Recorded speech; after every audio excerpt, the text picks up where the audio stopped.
renewable energy-powered crypto mining.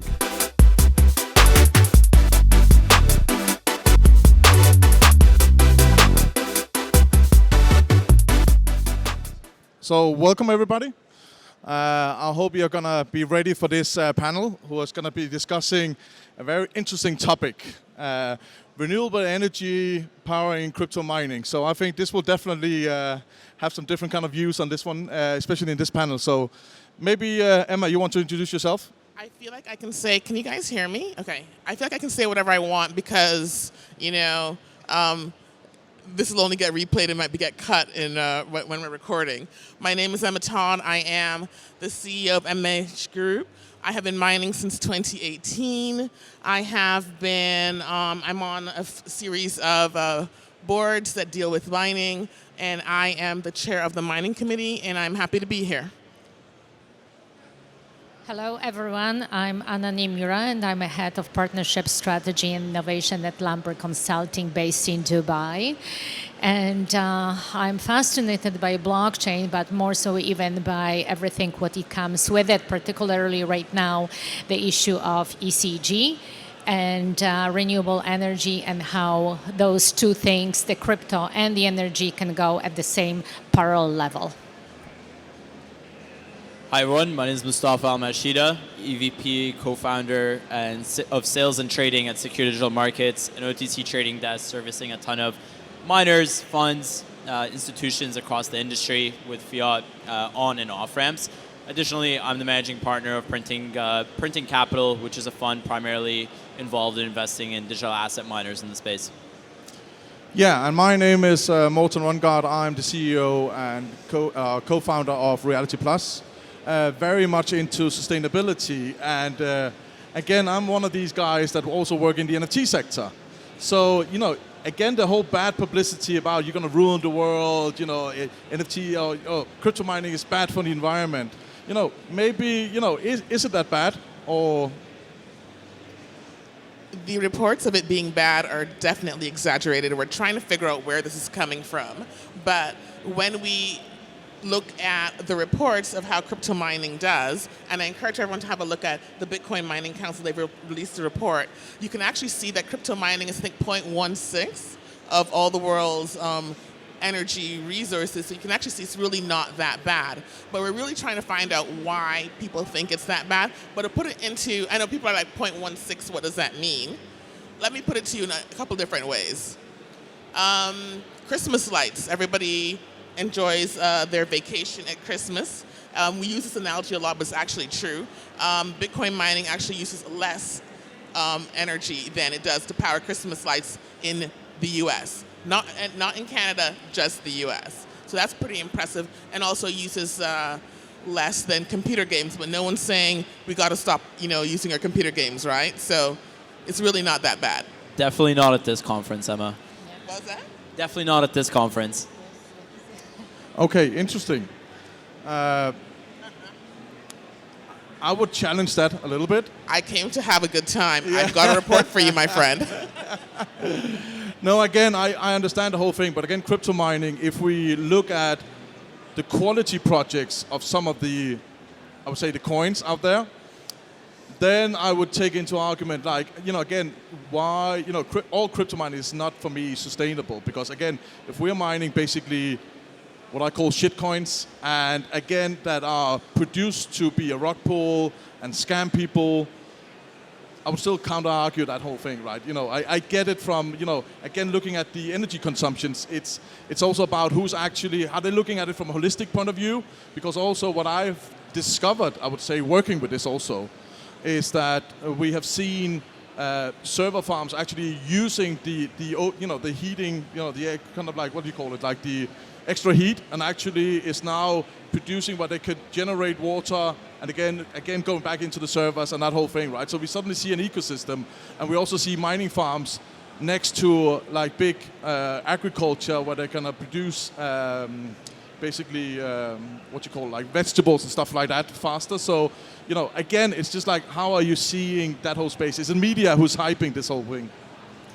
Well, I think it's very important to remember one thing, that everything what has started with blockchain, it's just a decade old. And all of a sudden we requesting and we want everything to work perfectly. Well, we're building new technologies on the old system, right? They started to use what they could, energy at the time, but I believe that, and actually it's just my belief, but there are statistics showing that that industry pushes towards clean tech and pushes towards renewable energy more than any other. They've been using hydropower, wind, solar, GOP, you name it. They're using right now even like gas from oil and gas fields as well. So there's like so much invention when it comes to renewable energy pertaining to mining. Not to mention that they're doing even energy procurement right now when they're saving this energy and then they can resell it in case that it's actually needed for some state or in the case of the emergency. Okay. So Mostafa, maybe you can also share your opinion on this one. Yeah, I mean, I think there's been a lot of advances in the renewables. One of the main issues is that is really storage for renewables. When you look at solar, when you look at wind, hydro, it's really about Bitcoin and crypto miners. They're consuming energy 24/7. But that doesn't account for nearly as much as that can be produced. There's a surplus of energy no matter where you look in the world. So it's hardly consuming as much as people make it out to be. The problem is how do you effectively store it for it to be consumed at the right time or at the right intervals? Because most households, they're consuming energy after 6 p.m. For solar, the least effective form of renewables, in my opinion, for crypto mining, that's primarily generating the most amount of power before 6 p.m. So it really comes down to how can you effectively store that power until such a time that it's needed. But in my opinion, one of the best mechanisms that is starting to grow quite a lot is flare gas. And a lot of people thought it was ineffective and it's causing a lot more harm than it was. But it's actually reducing the harm of typical oil and gas miners, to bringing it down to almost neutral when these miners are coming in to utilize the flare gas, which is quite significant. And just to put it in perspective, sorry to interrupt, but that reduces actually the temperature just when they're using that. Yeah, correct. It's actually going towards the climate rather than against the climate. Yep. And just to put it into perspective, all the flare gas that is available in the United States can power the entire Bitcoin network. So, that doesn't even account for anything that is available in China, Canada, up in Alberta. So, there's a lot more that we can use in terms of power, and we'll certainly see that number increase, and the hash rate will significantly increase according to that. Okay. So basically, what you're saying is, we also need to educate people, right? Because that's part of this, as I understand, right? Because you already see and read in the media, right? And it's all about bad because it's all about clickbait. And a lot of this actually doesn't get told. I think the good stories are not getting told, right? But that leads me also to another kind of question. The whole discussion about proof of work, proof of stake, because I know politicians right now in the European Union will actually ban the proof of work consensus model. So that will suddenly have a huge impact, especially on Bitcoin, right? I don't think they will ban Bitcoin because you can't do that. But I think future kind of models using the proof of work as a consensus model would be banned. So what are your views? Because for me, it's also about the security behind it, that it can't get hacked because it's now so big. So that's the proof of work, I think, so the good thing about it, right? So I know proof of stake can be good. It's good in terms of security as well as other methods, but I really do prefer proof of work. One of the reasons I do is because, when you look at, for example, Bitcoin, it's so big that, you really can't, it can't be decentralized, it can't be destabilized, and proof of work is essentially decentralization. With proof of stake, when you have problems, you have problems. And I know everybody here knows about Solana and how it is a really great model. But the problem with Solana is that it's proof of stake, right? So the first time it crashed, I was like, okay, these things happen, growing pains. The second, third, fourth, fifth time, last week, now we've got problems, right? And that can all directly be attributed to proof of stake. So while I think there's room for everything, I don't think you can just migrate everything to proof of stake. It's just not really going to work. And to be honest, it's not true decentralization. So what about Ethereum now moving to proof of stake? Okay, did anybody, I don't know who Harry's on Twitter. Did you all see the May 16th meltdown that Vitalik had on Twitter, where he went into the, I don't know about proof of stake, I feel like, and we were like, what is happening here? Is he going to migrate everything to, that was a bit of a shock. So I think even, Vitalik, who, the father of Ethereum, really has some concerns about proof of stake. So I think 2022 is going to be very interesting for all of us to see what happens. June 8th, I believe, is the Robson testnet migration for proof of stake. So You think it's going to happen? no. I think Cardano is already doing proof of stake as well, and this is one of the blockchains which has like a lower power, like electricity use as well. So I think with every single change, it is like this. We have to wait and see how everything works. But definitely, when it comes to proof of stake, at least there is a promise of reduction of like around 99% of energy use. That is, of course, huge, and already some of the blockchains are using that, and some of the blockchains already are advanced when it comes to it, and they are already proving that this is sustainable and that can work. Okay. Yeah. No, I just wanted actually to mention something, because you mentioned also about investors, and I think the very important thing is to understand that the new generation of investors is different than it was like 2 or 3 decades ago. They are well educated, and one of the things for those investors is that they understand how everything works, and they actually pushing certain changes. They are more concerned about everything what is happening when it comes to climate, when it comes to renewable energy, and they are truly like pressing the buttons on those companies to make those changes, including institutional investors as well. Yeah, again, one of the things, especially with climate, right? And I think, shouldn't the blockchain technology be used to also track those renewable sources? Because, again, what is a renewable source? And, can you trust it? And those kind of things, right? I think all that kind of thing needs to be added into the blockchain so we get that data basically audited, so we can trust it, because the investors, I buy into that, right? I understand that they're But looking all to those sustainability. renewable energy sources, we have to remember that they are not brand new. We actually using something what has been in existence for decades right now. So a couple of things. A lot of mining companies are migrating to going public. And if you're going public, the SEC requires you to have something talking about ESG. And so that really takes care of that. That's the number one thing. The number two, and I say this again, that Bitcoin mining proof of work really is mostly all using renewable. It's about 58 to 60% of that. So when we talk about the migration to renewable, most of the companies are already there simply because, and I'm going to break it down to dollars and cents, it's cheaper. And the more money you can save, the better it is for, like, in terms of your return, your profits, right? So while more people are trying to migrate there because it is cheaper than coal, it's cheaper than a lot of other things, and hydro really is the most effective of all of them, I really think that people thinking that it's really not, renewable at all is really highly publicized and definitely incorrect.